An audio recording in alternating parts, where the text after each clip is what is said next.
Hello, welcome to Experiments in Poetry. This is your host, Wendy. In episode 3, we're going to talk about the ancient Greek poet Sappho. She was the first female singer-songwriter poet in Western culture.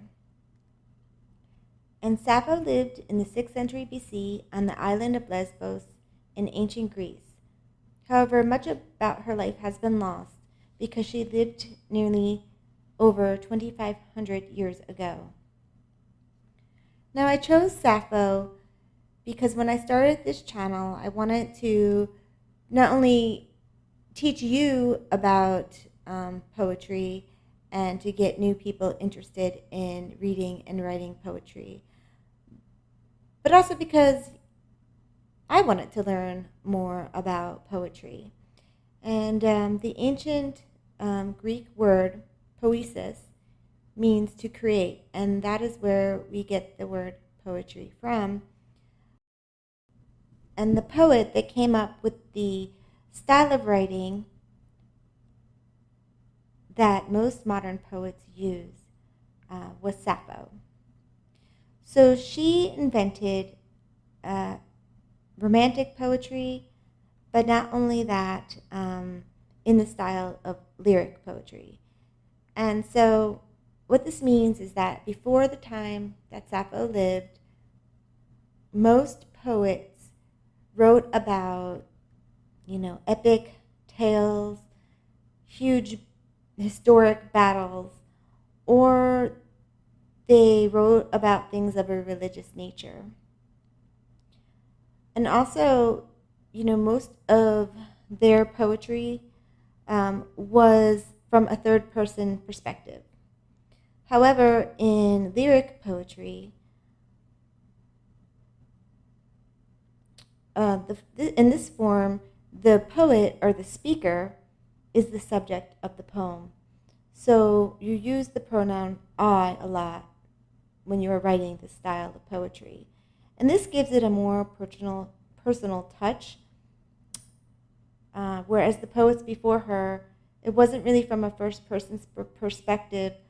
Most of the poetry was from the perspective of the gods, or what the gods wanted them to tell you. In ancient Greece, Apollo was the god of art, music, poetry, literature, and truth. And there were many goddesses of art in ancient Greece, and they were referred to as the Muses. Now, the Muses were what inspired the art in the artists. Today, a muse does not have to be male or female. It just is someone who inspires an artist to create art. In modern times, the word we use for music comes from the ancient Greek word of the Muses. So Sappho's straightforward, personal way of writing poetry, and also the topics that she spoke of, were very different because she often spoke of romance, longing, and personal matters in her circle.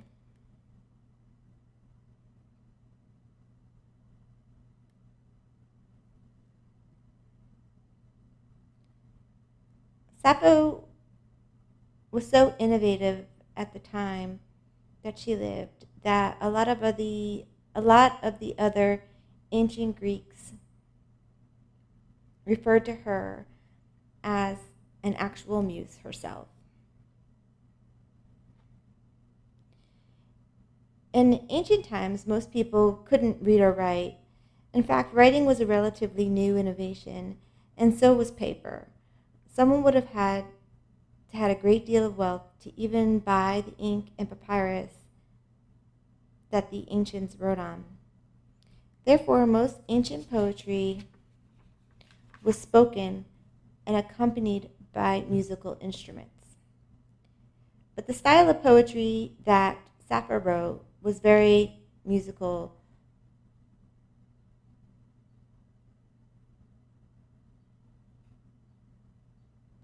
She had a very unique rhyme and meter to her poetry. And in fact, it's so specific to Sappho that when you find an ancient papyrus and it has this specific format to it, people almost just by that format can identify that this is the writings of the ancient poet Sappho. She also used a stringed instrument called a lyre when she performed her work. I have to say that I'm not sure at the time in ancient Greek that they were able to put in writing form music. Well, at least no music survived.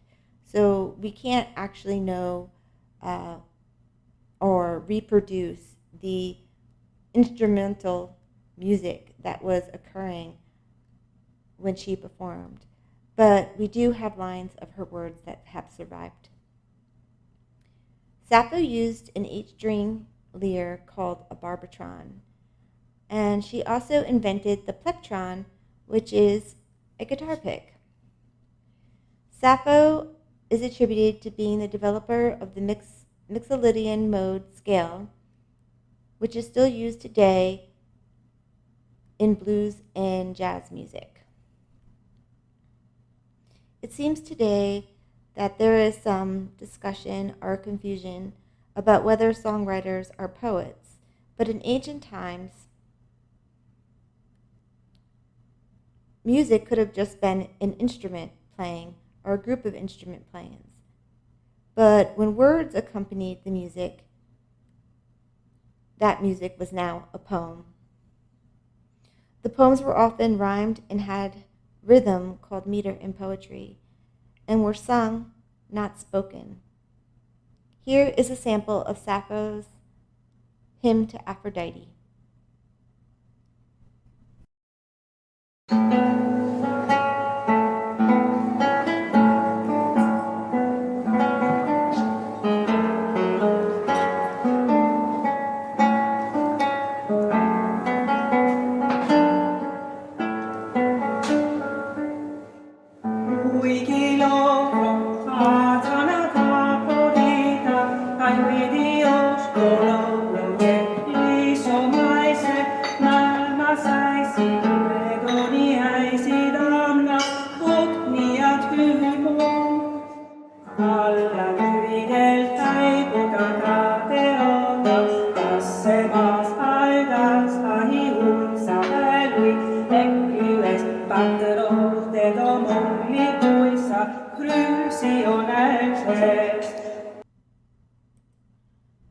Before I move on to the poem called the Brothers Poem, I want to take note of the images I used in the visualizer for today's episode. The painting of Sappho was made in 1904 by John William Godward, and it is entitled In the Days of Sappho. And there is also a bust of Sappho shown, and this is believed to come from the 5th century BC. And now you can find it at the Capitoline Museum in Rome.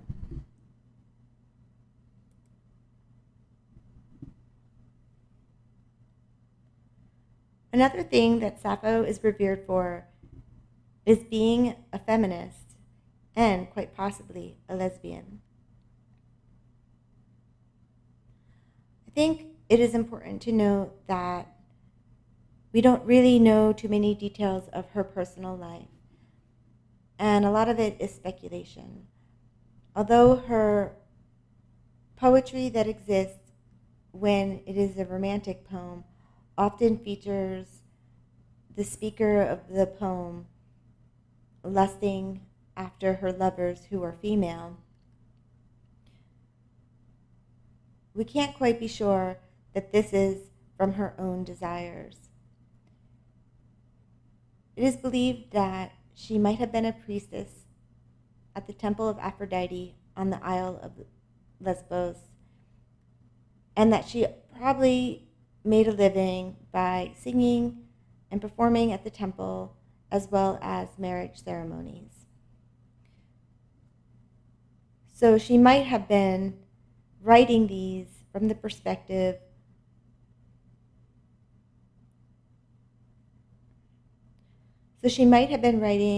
these pieces for the places where she would be performing them.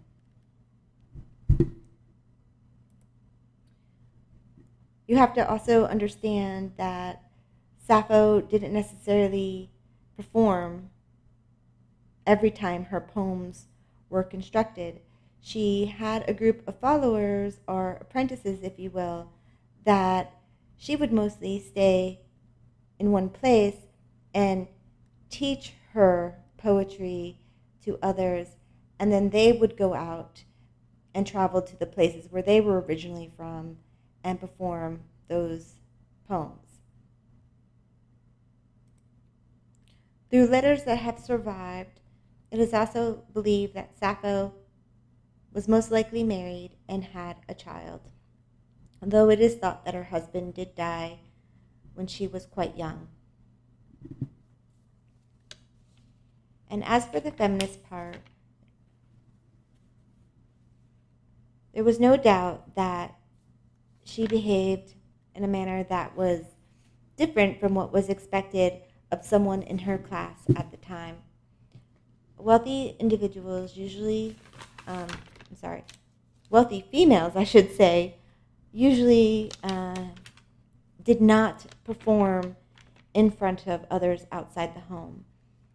Respectable women would stay home, and of course they could entertain their guests with their poetry and music, but it probably was looked down upon to go out of the home and put yourself out there and perform. And she probably she did pay a consequence for that. I'm not so sure in her lifetime, but definitely afterwards, because most of her work was destroyed. We only have fragments, and only one entire poem, the hymn of Aphrodite, or Ode to Aphrodite, exists today. All other poems are just in part or a single line or just a couple lines. Many think that because she was a female and possibly had sexual orientations that were thought to be deviant at certain periods in time, that she was targeted and that her work was destroyed.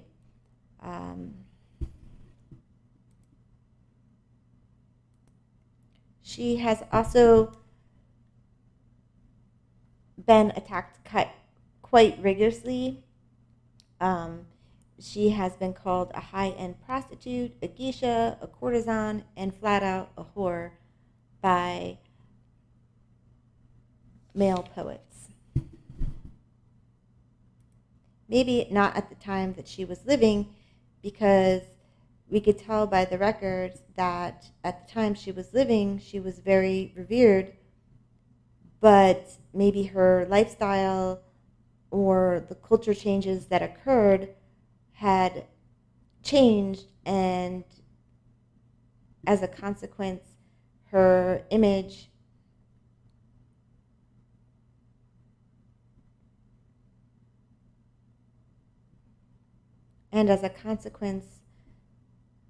her work and image sustained a lot of damage throughout certain periods of time. But it seems like there's a resurgence and interest in the works of Sappho's currently.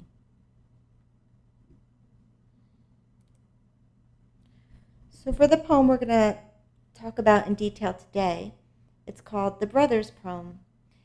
And she wrote this about her own brothers because it is known through historical records that her brothers' actual names were Charaxos and Larichos.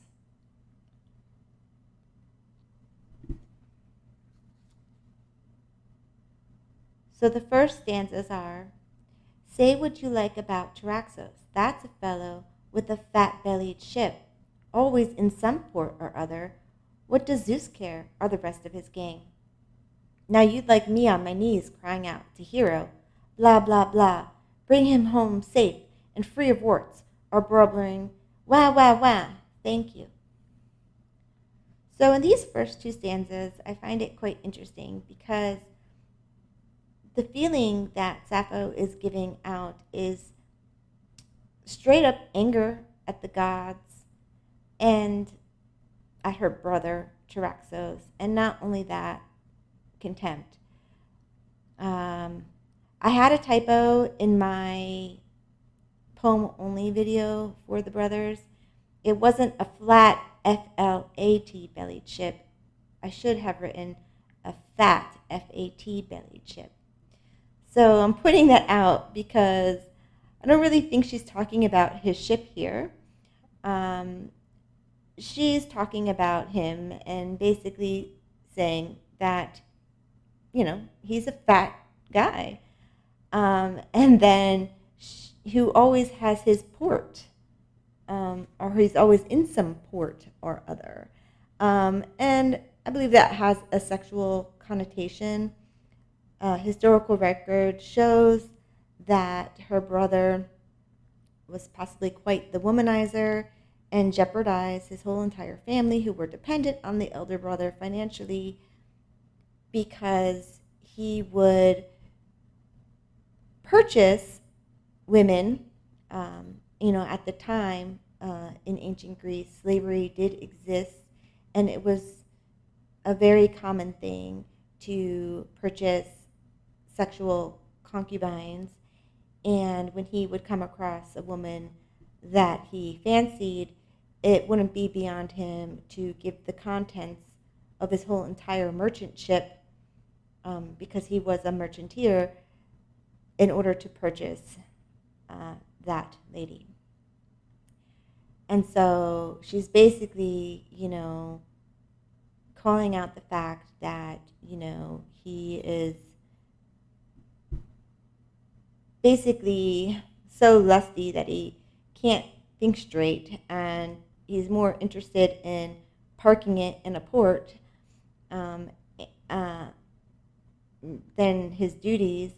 And then it's also evidence that this is of a sexual nature, because she talks about him, hoping that he's free of warts. But I get from the context of this poem, she's not hoping that he's free of warts.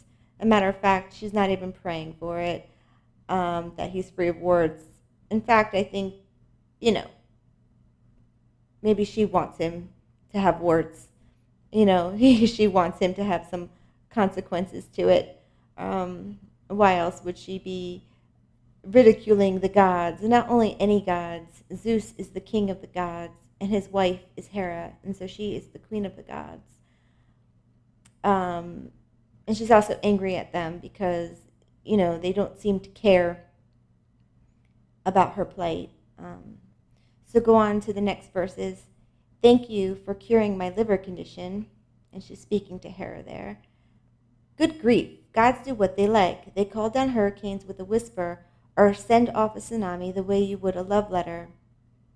If they have a whim, they make some henchmen fix it up, like those idiots in the Illiad. A puff of smoke, a little fog, away goes the hero. It's happily ever after.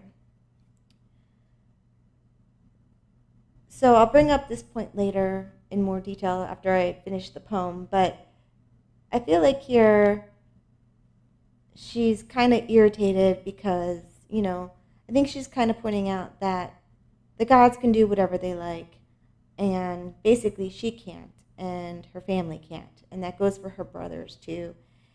And, she's saying it's happily ever after for them, being the gods, but for her, it's not such a good time, or for those living, us mere mortals living down here on earth. I also think it's fun that she's poking at the Illiad, which is written by Homer, which is probably the most famous ancient poet there is in the Western world. Okay, so then she goes on. As for Larichos, which is her other brother, she calls him, that lay-a-bed lives for the pillow. If for once he'd get off his ass, he might make something of himself. Then from that reeking sewer of my life, I might haul up a bucket of spring water. So from historical records and letters that she wrote to her family about her brothers, you can see that that her younger brother Larichos, was possibly an alcoholic, and that he owned either several bars, or that his brother Charaxos went and purchased a whole bunch of wines and liquor, and that maybe Larichos was supposed to distribute them. But apparently he enjoyed a lot of it himself, and Sappho is therefore calling him a lay-a-bed because he's probably drunk and passed out most of the time. And, and she's just mad about it. She's mad about her brothers. Back in ancient times, women were reliant on the males of their family for support. Even though, as I said earlier, she was thought to be a priestess at the temple and to sing at weddings. But who knows how much money that brought in. There was no official, a priest class, let's say, for the Catholic Church, where you get a salary and a room and board. There was no official kind of organized structural religion. So who knows how much financial gain she was able to make. And I also really like her metaphor, calling her life a reeking sewer, and that basically the conclusion is, if her brothers will get their shit together, that maybe instead of this shit life that she's living, that she will get some spring water. So that is the poem, The Brothers. And I chose this one out of all of her poems because mainly she only has one completed poem that it's not left in fragments, and that is the hymn to Aphrodite, which I might make another video for at another time. But regardless, you can go to many other pages to learn about this poem. However, the current poem that I'm talking about, The Brothers, is her next poem that she has the most line for. But not only that, it's very recent.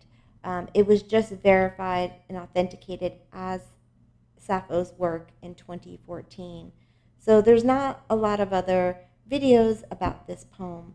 So that is why I chose to start off with this one. But not only that, I feel like it says a lot about what she was thinking and feeling, and a lot about her character as well. Now, I know I said earlier that we can't always say that what she wrote was necessarily her thoughts and feelings when she was talking about, let's say, lusting after females. However, in this poem, and that could have been true. I mean, it could have been. But in this poem, she's actually calling out her brothers by name.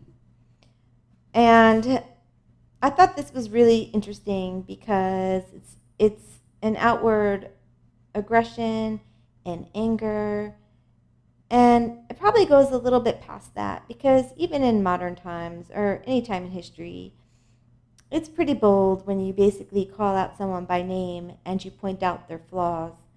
But not only that, I think it goes beyond those emotions to straight out scorn, because, as I said earlier, she had to not only think it, but then she had to purchase the papyrus and the ink and put it to paper, make several copies of it, distribute it to her apprentices, and then took a lot of time to teach this to them so that they can go out and perform this all over the ancient world. And her family was a merchant family, so no doubt that no matter what port they were going into, their tavern or bar that they went into or in for refuge, this this poem might have been being performed. So it was an outright, public lambasting of her family.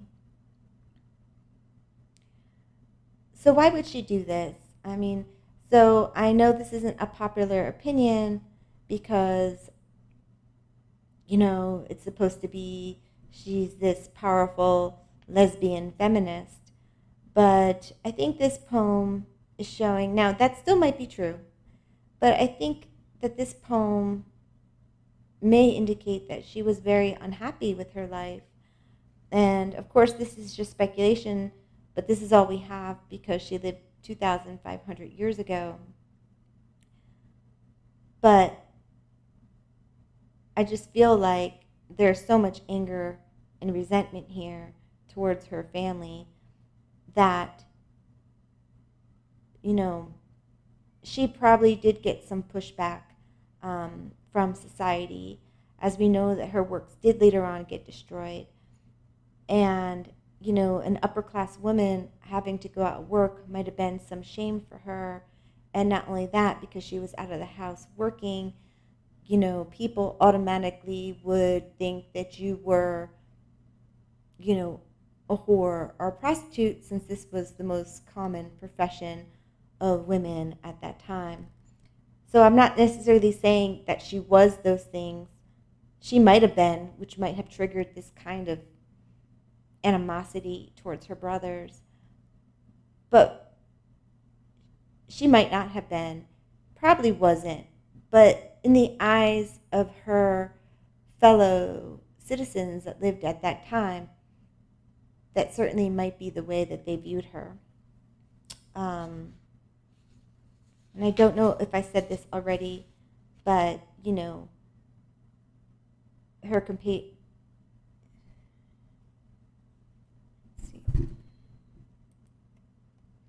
As for the ancient Greek version of the poem, I could say it was written in the typical Sapphic meter, whereas the English poem was not. It's really hard in English to write in the Sapphic meter because the native language of English is so different from how ancient Greek was spoken, in that English is a rhythmic language, and we go by accented versus unaccented on our syllables, where when they speak, it's a vowel-rich language, and it's the tone of the voice and the inflection you give on the vowels that determine the meter. But despite that, in her style in ancient Greek, it was vowel-rich, and she had a very specific meter, where the first 3 lines of each stanza had the exact same rhythm to it, or meter, and it had 11 beats. And then the 4th line had a 5-beat way to it.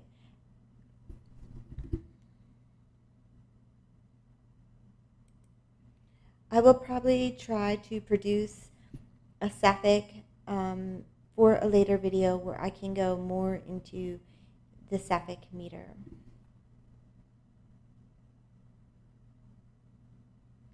I hope you liked today's video on Sappho. If you did like it, please click the like button. And as always, if you are interested in receiving more videos about poetry, please subscribe to this channel. I also would like this channel to be interactive, so if there are any poems or poets that you would like to learn more about, please let me know in the comments below. Also, in the description of this video and on the main page, you will see my email address. And if you have any poetry that you wrote that you are interested in seeing on this channel, you can send it to me there, and we could, if it's accepted, we can talk about making a lyric video and discussing it on this channel. Thank you. Bye-bye.